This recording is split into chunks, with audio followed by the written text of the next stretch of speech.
Igazából számomra az egyik legszomorúbb dolog a bitcoinnal kapcsolatban illetve a bitcoin megítélésével kapcsolatban az, hogy a legtöbben szimplán elhiszik azt a narratívát is, hogy a bitcoin mennyi energiát használ fel, és ezért mennyire rossz a környezetnek, mennyire rossz a társadalomnak, stb.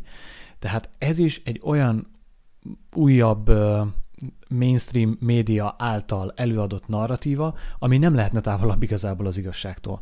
Szóval ez egy nagyon fontos videó lesz annak a tekintetében, hogy szerintem, ha felnyitja néhányaknak a szemét arra, hogy wow, hogyha ilyen strukturális változást okozhatna a bitcoin, amit egyébként elkezdett és okoz, az milyen gyűrűződő pozitív és jó hatásokkal lehetne mind a társadalomra, mind a környezetre. Ebben a videóban Jordan Peterson-tól fogunk egy interjút megnézni, méghozzá ezt az interjút a Bitcoin Standard könyv írójával készítette, és egy elképesztően jó beszélgetés. Leginkább környezeti dolgokról, társadalmi hatásról fogunk beszélni, és azt gondolom, hogy van egy-két olyan perc ebben az interjúban, amikor így látod, hogy Jordan Petersonnak így kinyílik a szeme, és azt mondja, hogy wow, oké, erre nem gondoltam, ez nem semmi. És ezekből egyrészt be is fogok játszani egy pici részletet, úgyhogy ha nem szeretnéd az angolt, akkor telefonon így át tudod ugrani, ugye ilyen 10 másodperces tekerésekkel, vagy a gépen is, de ezek tényleg csak ilyen 1-1,5 percek lesznek. Illetve még annyi, hogy ki egyébként a Jordan Peterson. Jordan Peterson, ő egy pszichológus, de láthatod, hogy a csatornáján 4,3 millió feliratkozó van. Például ezt a bitcoinos beszélgetést is több mint fél millióan látták. Úgyhogy az, hogy egyre inkább ilyen közszereplők elkezdenek beszélni a bitcoinról, az hát elképzelheted, hogy mit fog okozni a jövőben a bitcoinnal kapcsolatban, főleg, hogy ilyen szemfelnyitó beszélgetések történnek. Egyébként nem véletlen az, hogy a könyvének 43 000 Amazon értékelése alapján 4,8 csillagra értékelik, szóval egy meglehetősen intelligens, nagyon jó gondolkodású emberről beszélünk. Szóval nézzük az első részletet, ez itt 1:20-tól kezdődik, és először jön az angol, utána beszélünk róla. As, generation after generation of people all over the world witnessed their currency devalued. Everybody saw it. There isn't a single people in the world that has escaped this. It doesn't matter if you live in Western Europe or Africa or Latin America. Everybody has been screwed by inflation in the 20th century. And everybody has a story in their family about somebody who saved up and worked hard and diligently, and then one day they woke up and all of their money was gone, and all of the wealth that they worked for was gone. Everybody has gone through this, and it leaves a mark. It leaves a mark. It tells you, don't be the sucker who saves for tomorrow. Tehát lényegében azt mondja, hogy az 1920-as évek után minden országban volt olyan valaki, aki átélte a különböző hiperinflációs dolgokat, és azt, hogy a pénz folyamatosan értéktelenedik, és igazából ez elég nagy nyomot hagy az emberekben, méghozzá azt a nyomot hagyja, hogy ne legyél te az a balek, aki a holnapra és a jövőre tartogat, hanem sokkal inkább költsd el a pénzed. Fogyasztói társadalom. Az egész erősen inflációs környezet azt eredményezi, hogy a fogyasztás folyamatosan pörögjön. Nagyon sokszor olyan dolgokat fogyasztunk, amire nem lenne igazából szükségünk, de emögött a gondolkodás és dolgok mögött leginkább a pénzrendszer felépülése áll. Because, you missed out on... You see, like in Weimar Germany, you think about the people who were punished by that hyperinflation. Those were people who were productive and who had foresight because they put away something for the future. The ants were punished, not the grasshoppers.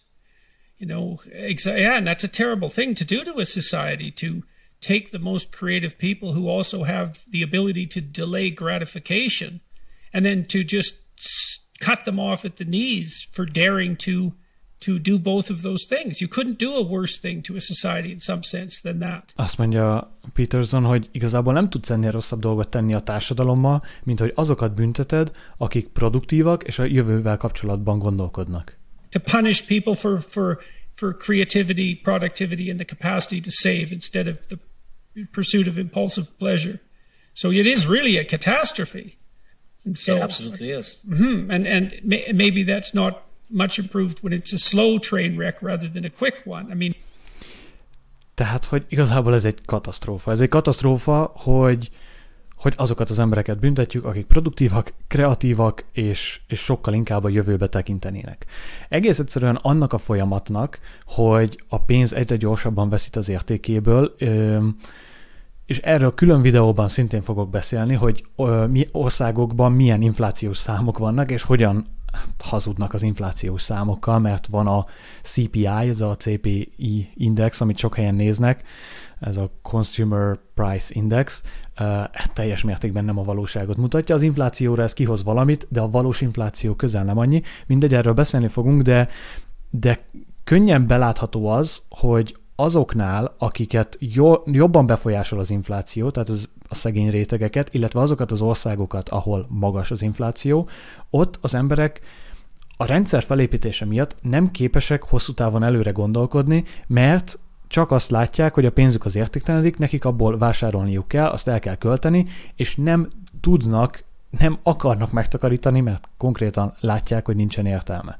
Tehát, hogyha a jövőbe hosszú távon akarunk nézni, ahhoz olyan rendszerre van szükségünk, ahol egy értékálló pénz működik a háttérben, mert ez lehetővé teszi azt, hogy megtakarítsak, lehetővé teszi azt, hogy gondolkodjak azzal kapcsolatban, hogy mi lesz 3-5-10 év múlva, és ha környezeti problémákról, környezeti kérdésekről akarunk gondolkodni, akkor a legfontosabb, hogy az alaprendszer egy olyan pénzen alapuljon, ami tartja az értékét. Mert ha folytatjuk ezt a fiat rendszert, és azáltal, hogyha te valamilyen tekintetben nem próbálsz kapcsolódni a bitcoin rendszerre, akkor sajnos támogatod a fiat rendszernek a fenntartását, ugyanis nem teszed meg azokat a lehető lépéseket, vagy azokat a dolgokat, amelyek lehetőségedben állnak, és így konkrétan nagyon rossz környezeti hatások történnek, mert mindenki a jelenen gondolkodik, hogyan tudja a pénzét költeni, stb.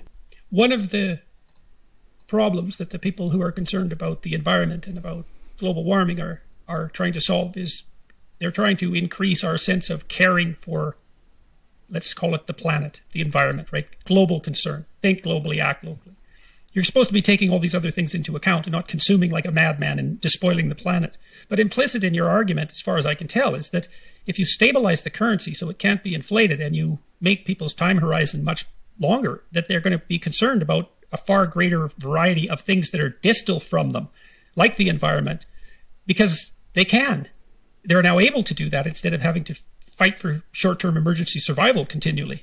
Exactly. That's it. So the more capital you accumulate, the more you can provide for the future, the more you can secure the present. And minél több pénzt gyűjtesz, vagy minél több eszközt olyan tekintetben, ami, mint például a bitcoin, tehát egy értékálló valamit, annál inkább tudsz a jövőn gondolkodni. Szóval ez annak csak egy kis összefoglalója volt, illetve nagyon érdekes, amit energia tekintetében beszélgetnek, és ez itt 1.19.24-től kezdődik, amiben mondja is majd a nevét nehéz kiejteni, Saifedan Ammus, hogy a történelem folyamán először van lehetőségünk arra, hogy földrajzi helyszíntől függetlenül adjunk el energiát, és transferáljunk, szállítsunk energiát. Ez egy nagyon érdekes rész, úgyhogy ezt is nézzük meg egy percben. Bitcoin is a great way. Mining Bitcoin is great, but for the most. So does that mean that Bitcoin is a very good way of moving resources from places that can produce electricity very cheaply to other places where electricity is more expensive? Does that actually make the cheap electricity, it makes the cheap electricity much more valuable? Látod itt Jordan Petersonnak az arcán, hogy a Bitcoin igazából azt teszi lehetővé, hogy az olcsó energia az értékesebb. Lokáció független módon. És így more expensive? Does that actually make the cheap electricity, it makes the cheap electricity much more valuable? Absolutely. This is weird. That's a weird thing. It's very weird. I think it's going to have a very profound impact on the global energy market because for the first time in history, we have a way to sell energy that is location independent. So a lot of places in the world have a lot of energy, but it's very expensive to get that to the population centers. So the north of Canada has So you don't need wires. Exactly. Jesus, that's weird. That's a really strange thing. Yeah, to get electricity from the north of Ontario to Toronto needs a lot of wires, or you need to, if it was gas, you need to put it on tankers or on trains or in pipelines. All of that stuff is pretty expensive. But with Bitcoin, you just need an internet connection. You take the Bitcoin miners to where that energy is, and then you can monetize that energy and turn it into Bitcoin. It's magic. So what's the net effect of that on the price of electricity? Ez az érdekes kérdés, hogy annak, hogy az olcsó energia az pénzszerűsíthető, ezáltal megkérdezi Jordan Peterson, hogy ennek az egésznek akkor mi a nettó effektusa a föld energiahálózatára és annak az árára leginkább? Worldwide, is that deflationary with regards to electricity cost? I think so. I think this is a point that I make in the fiat standard, which is that És teljesen egyértelmű módon ez alapvetően ösztönzi az olcsó energiát. Ha valami ösztönzi az olcsó energiát, akkor leginkább azt fogják használni, tehát az energiaköltség világ tekintetében lefele fog menni. Arról nem is beszélve, hogyha egy Jack Dorsey interjút, illetve nem is interjút, ez egy cikk, ha beírod, hogy Jack Dorsey, Bitcoin és Environment, akkor szerintem igen, bizonyos cikkeket is találsz, de elég hosszan értekezik ő arról, hogy a Bitcoin hogyan segíti elő, és hogyan a legnagyobb katalizátora konkrétan a zöld energia előállításának, ugyanis a Bitcoin bizniszben azok, akik nem használnak zöld energiát, azoknak a száma folyamatosan így fogy. A Bitcoin nem tudom, hogy hány százalékban, de szerintem most már 80-90% felett van, akik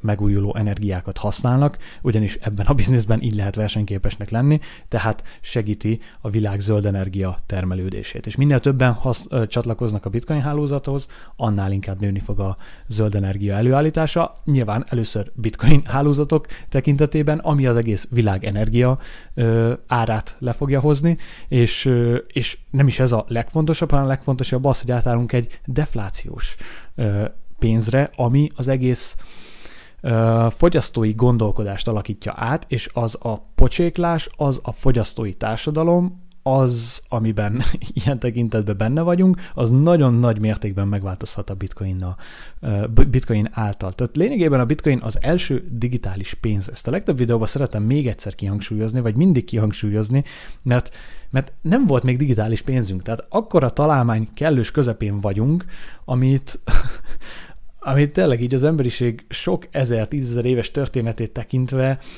egyszerűen nagyon nehéz így felfogni, hogy oké, akkor ez itt most nagyon sok mindent megváltoztat. És konkrétan ezt fogja tenni, mert eddig volt az arany, de az arannyal a sok problémája miatt, pedig az egy jó pénz volt, de a sok problémája miatt egész egyszerűen limitálta az embereket. Létrejött egy értékálló pénz, ami nem elkobozható, decentralizált, értékálló, ezt lehet már mondtam, de deflációs és összhangban van azzal is, hogy az egész technológia a világon az is egy deflációs hatással van. Szóval alapvetően aminek történnie kellene jelenleg a világon, az, hogy mivel egyre több dolgot gépek képesek előállítani, és egyre hatékonyabban termelünk, ezért